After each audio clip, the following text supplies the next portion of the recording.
শুভেচ্ছা সবাইকে। নাগরিক কর্মব্যস্ততায় যারা হাঁপিয়ে উঠেছেন, চাইছেন হাতের কাছেই যদি কোথাও ঘুরে আসা যেত, তাদের জন্য নারায়ণগঞ্জ লোক ও কারুশিল্প জাদুঘর হতে পারে একটি আদর্শ স্থান। আমাদের এবারের গন্তব্য ঢাকা থেকে 24 কিলোমিটার দূরে অবস্থিত সোনারগাঁও লোক ও কারুশিল্প জাদুঘর।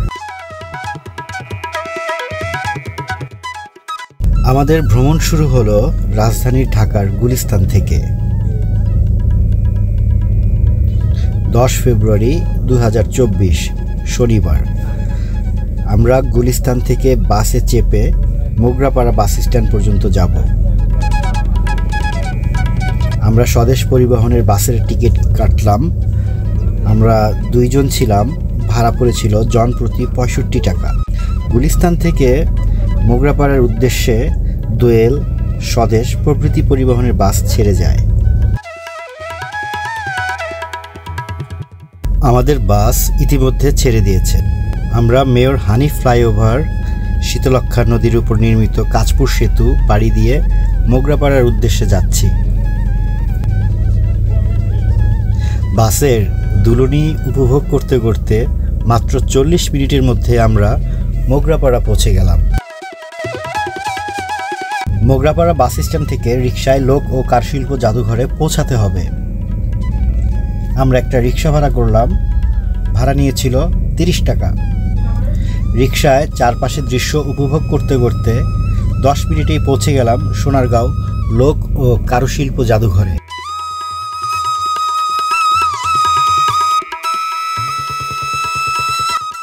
জাদুঘরে পৌঁছে টিকিট কেটে নিলাম।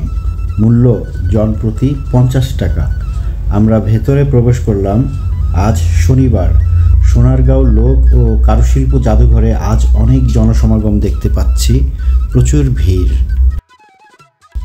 জাদুঘর প্রাঙ্গণে প্রবেশ করেই প্রথমে আপনার দৃষ্টি কেড়ে নেবে চোখ ধাঁধানো অপরূপ এক নিদর্শন, বড় সর্দার বাড়ি। সুলতানি আমল, মোঘল আমল এবং ব্রিটিশ আমলের ইতিহাস ও ঐতিহ্যকে ধারণ করে বড় সর্দার বাড়িটি নির্মাণ করেছেন প্রখ্যাত ব্যবসায়ী ঐশ্বর্যকান্ত সাহা। তখন থেকে এ ভবনটি বড় সর্দার বাড়ি নামে পরিচিতি পায়। এ ভবনের নিচতলায় 47টি ও দ্বিতীয় তলায় 38টি কক্ষ রয়েছে। 80-র দশকের প্রথম দিকে সরকার এর কিছু সংস্কার কাজ করে।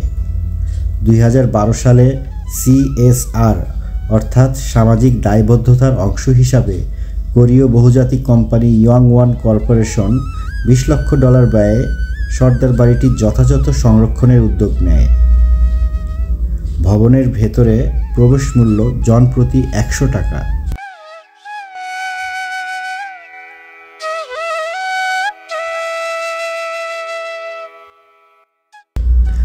আমরা জাদুঘর প্রাঙ্গণে পাকা রাস্তা ধরে এগিয়ে যাচ্ছি লোক ও কারুশিল্প জাদুঘরের দিকে। 1975 সালের 12ই মার্চ শিল্পাচার্য জয়নুল আবেদিন প্রতিষ্ঠা করেন লোক ও কারুশিল্প ফাউন্ডেশন।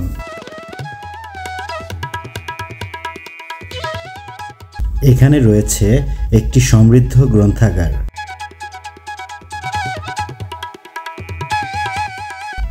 কারুপল্লী ও একটি বিশাল লেক। জাদুঘরে আপনারা দেখতে পাবেন বাংলার প্রাচীন সুলতানদের ব্যবহৃত অস্ত্রশস্ত্র, তৈজসপত্র, পোশাক, বর্ম, অলংকার ইত্যাদি। জাদুঘরে নকশি কাঁথার কারুকাজ আপনাকে মুগ্ধ করবে। এখানে রয়েছে বাংলার প্রাচীন মুদ্রা। এই জাদুঘরে প্রায় 4300টি নিদর্শন রয়েছে।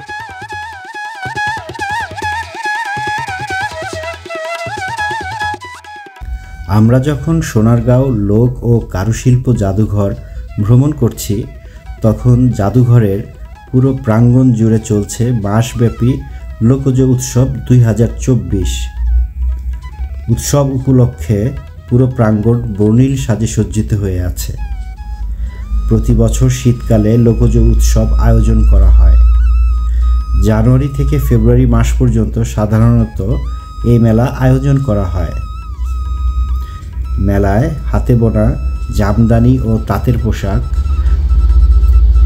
বাঁশ ও কাঠের তৈজসপত্র, লোহা, তামা ও পিতলের গহনা, মাটির পুতুল, পাট ও বেতের পণ্য সামগ্রী সহ ঘর সাজানোর বিভিন্ন উপকরণ পাওয়া যায়।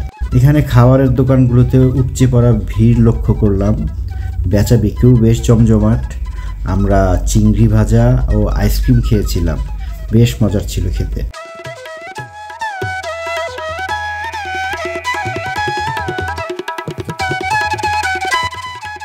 আমরা পুরো মেলা প্রাঙ্গণটা ঘুরে দেখছি। ঘুরতে ঘুরতে হঠাৎ চোখ আটকে গেল একজন বায়স্কোপওয়ালার দিকে। তাকে ঘিরে বাচ্চাদের বেশ কৌতূহল। বাচ্চারা খুব আগ্রহ নিয়ে বায়োস্কোপ দেখছে।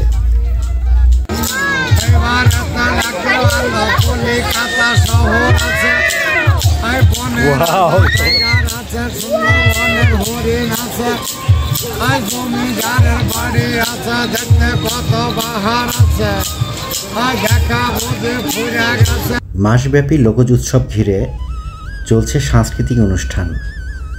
রেডিও ও টেলিভিশনের শিল্পীরা এখানে সঙ্গীত পরিবেশন করেন।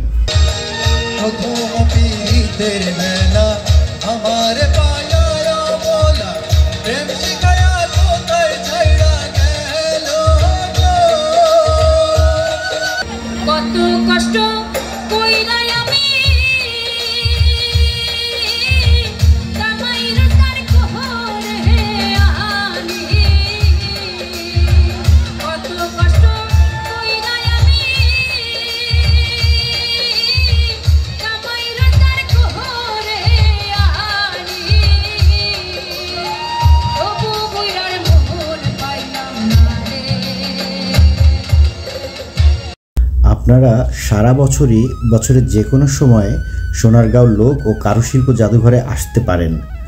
তবে জানুয়ারি ও ফেব্রুয়ারি মাস এখানে বেড়ানোর জন্য আদর্শ সময়। কেন বলছি? বড় সর্দার বাড়ি, লোক ও কারুশিল্প জাদুঘর ও মাসব্যাপী চলা লোকজ উৎসব একই সঙ্গে উপভোগ করতে পারবেন, যা বছরের অন্যান্য সময়ে আপনি পাবেন না।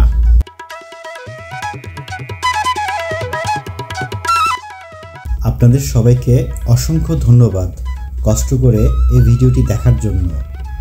যদি ভিডিওটি একটুও ভালো লেগে থাকে আপনাদের, তাহলে আমাদের চ্যানেলটি সাবস্ক্রাইব করে আমাকে উৎসাহিত করবেন।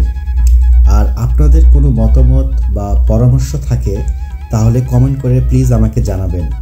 আমি নাহিদ আপনাদের কাছ থেকে বিদায় দিচ্ছি। আপনাদের সামনে আবারও হাজির হয়ে যাব নতুন কোনো স্থানে, নতুন কোনো পর্বে। আসসালামু আলাইকুম।